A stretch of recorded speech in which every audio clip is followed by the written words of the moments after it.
Estamos de volta e presta atenção porque tem notícias que mexem com o bolso de todo mundo. Analistas do mercado financeiro aumentaram a estimativa do IPCA, índice da inflação, para 4,71% neste ano. Os dados são do relatório Focus, divulgados hoje pelo Banco Central. A projeção segue acima do teto da meta da inflação para 2024, que é de 4,5%. A seca impactou principalmente a energia elétrica e os alimentos.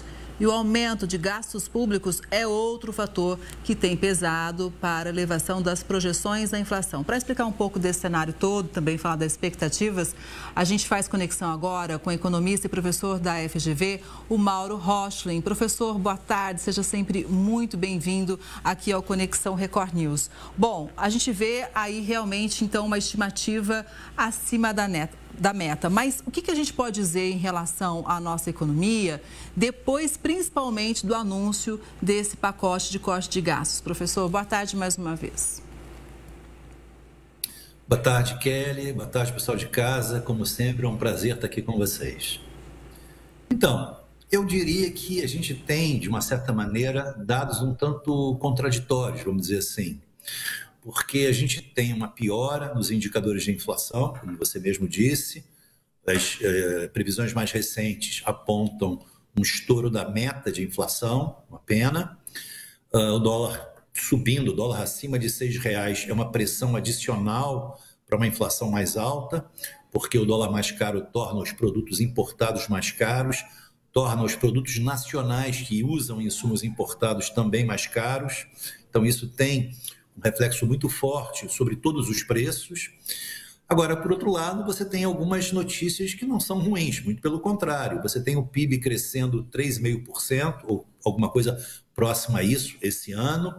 Você tem também um desemprego muito baixo, beirando as mínimas históricas. E, né, também uma outra notícia ruim é um aumento muito grande da dívida do governo.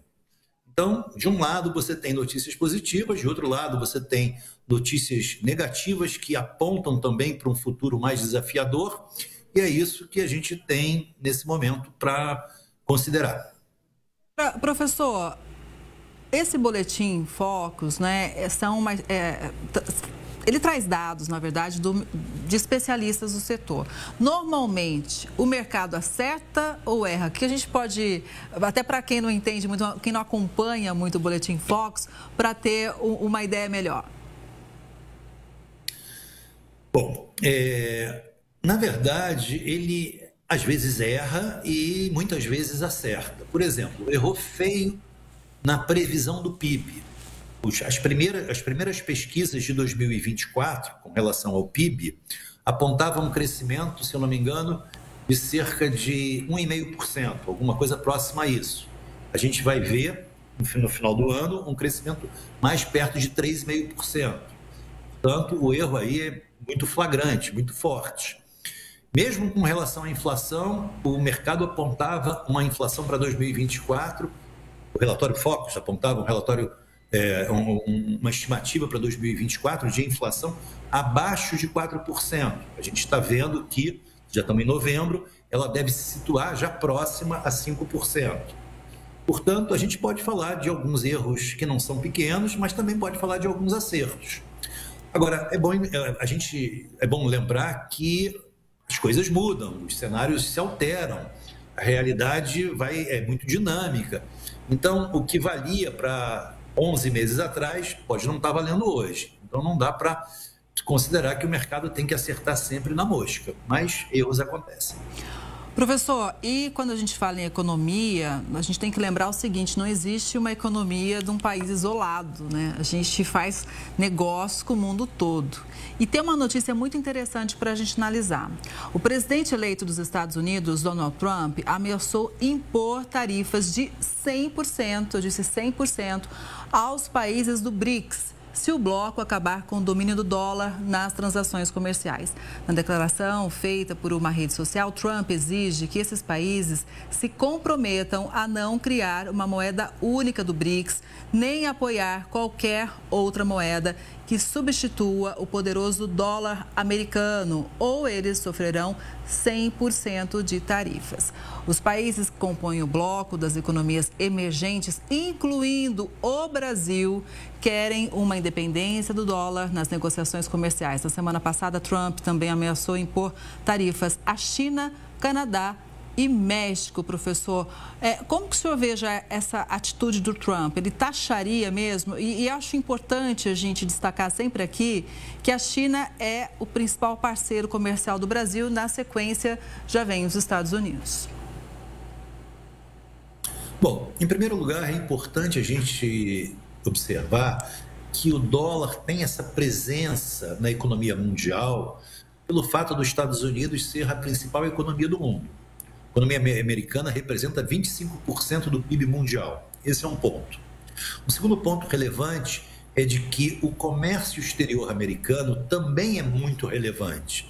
O dólar participa de 70% do comércio internacional.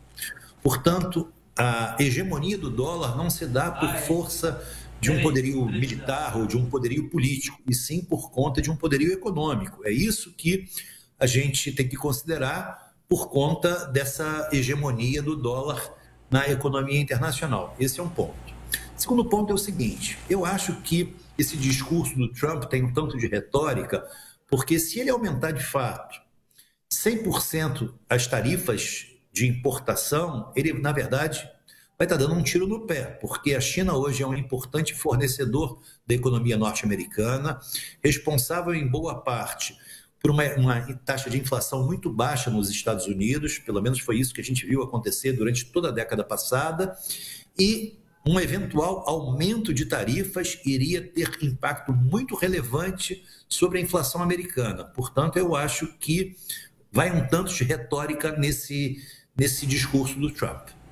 Pois é, de qualquer forma também, só para a gente olhar outro lado, não é fácil substituir o dólar por outra moeda, assim, né? Acho que é um desafio e tanto também para os países do BRICS implementar essa ideia, né? É verdade, mas a ideia seria passar a utilizar as moedas dos países dos BRICS, no comércio multilateral, ou seja, pelo menos o comércio entre os países que compõem o BRICS seria feito, eventualmente, a partir de moedas desses próprios países. Então, a ideia é que se avançaria institucionalmente no uso dessas outras moedas, o que poderia fazer com que, paulatinamente, o dólar fosse substituído. Mas, de novo, difícil imaginar isso a nível global. Agora, por aqui no Brasil, o dólar continua em alta. Hoje já atingiu R$ 6,07. A ameaça de retaliação de Trump ao BRICS, o pessimismo em relação ao pacote fiscal apresentado pelo governo influenciaram nisso tudo.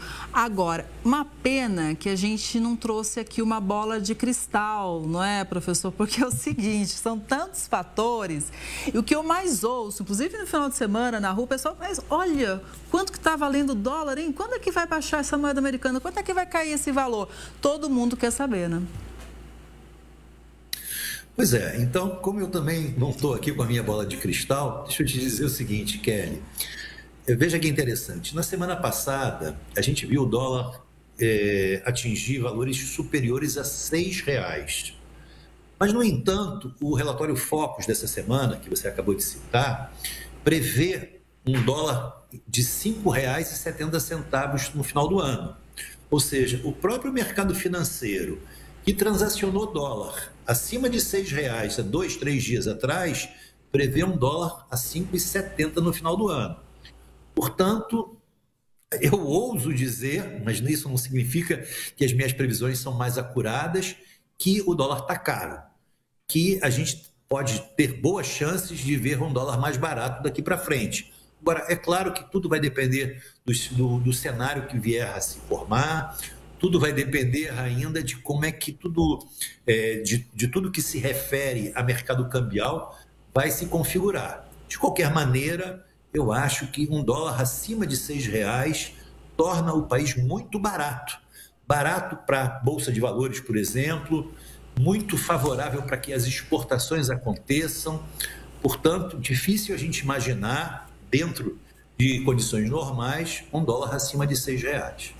Professor, eu também acho importante a gente lembrar o seguinte, que a moeda americana já vinha subindo, principalmente após a vitória de Trump, né? Então, assim, são vários fatores que acabam levando a esse resultado, não apenas o anúncio do pacote de corte de gastos do governo brasileiro, né?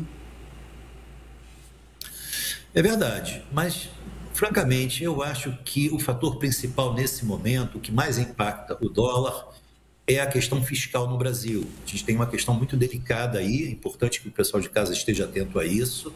Nós temos uma dívida subindo muito rapidamente, não só subindo muito rapidamente, mas já num patamar extremamente elevado e com perspectivas, portanto, de continuar escalando, e isso representa para os investidores um risco maior, ou seja, o dólar mais caro também aumenta a aversão a risco e a questão fiscal, portanto, empurra essa aversão a risco para níveis cada vez maiores, o que torna tudo muito mais difícil. Então, eu acho que a questão fundamental nesse momento é o governo conseguir, em primeiro lugar, adotar medidas muito consistentes que sejam capazes de frear o aumento da dívida. A dívida é medida por uma métrica chamada relação dívida-PIB. Essa relação dívida-PIB hoje alcança alguma coisa próxima a 80%, e isso assusta demais o mercado. A gente vai seguir de olho. Professor, sempre importante para a gente contar com a sua análise aqui no Conexão. Uma boa tarde e até a próxima. Um prazer estar aqui com vocês, Kelly. Boa tarde.